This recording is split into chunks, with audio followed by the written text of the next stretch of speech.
KCSE 2020 Essay, Question 7 and 8. 7. A. Explain the role of the liver in blood sugar regulation, 3 marks. When blood glucose is high, insulin hormone is produced by pancreas, stimulating liver cells to convert excess glucose to glycogen. When blood glucose is low, pancreas secretes the glucagon hormone, stimulating the liver to convert glycogen to glucose. B.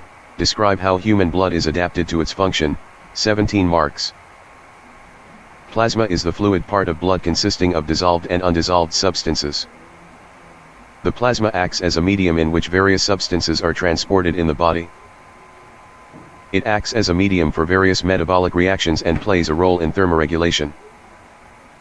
Platelets contain proteins that help in blood clotting, preventing excessive blood loss, and also prevents entry of pathogens into the bloodstream. White blood cells have an irregular shape and protect the body against attacks by pathogens by engulfing them and releasing antibodies against the pathogens. They are numerous and act as the body's defense mechanism.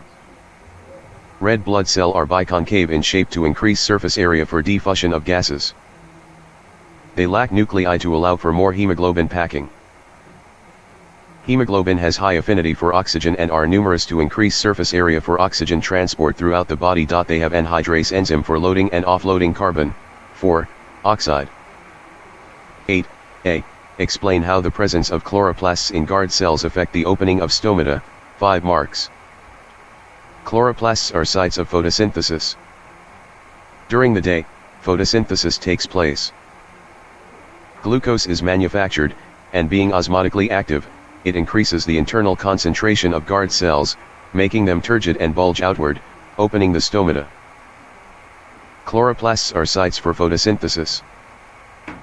When photosynthesis takes place, carbon, 4, oxide concentration goes up and the pH of the guard cells rise, favoring the conversion of starch to glucose. Then being osmotically active, it increases the internal concentration of guard cells, making them turgid and bulge outward, opening the stomata.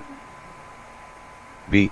Describe how various environmental factors affect the rate of photosynthesis, 15 marks.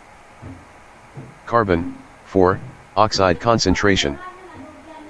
Carbon, 4, oxide being a raw material for photosynthesis. Increase in carbon, 4, oxide levels leads to an increased rate of photosynthesis up to a given optimum, beyond where the rate remains the same due to other limiting factors. Light intensity, it provides the energy required for photosynthesis.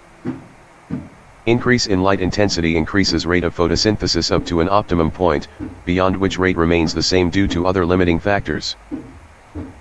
Temperature, low temperatures make enzymes inactive, reducing rate of photosynthesis. As temperature increases, rate of photosynthesis increases up to an optimum. High temperatures beyond optimum denatures enzymes, reducing rate of photosynthesis. Water is a raw material for photosynthesis. It influences the opening and closing of stomata, affecting diffusion of carbon, 4, oxide in the leaves.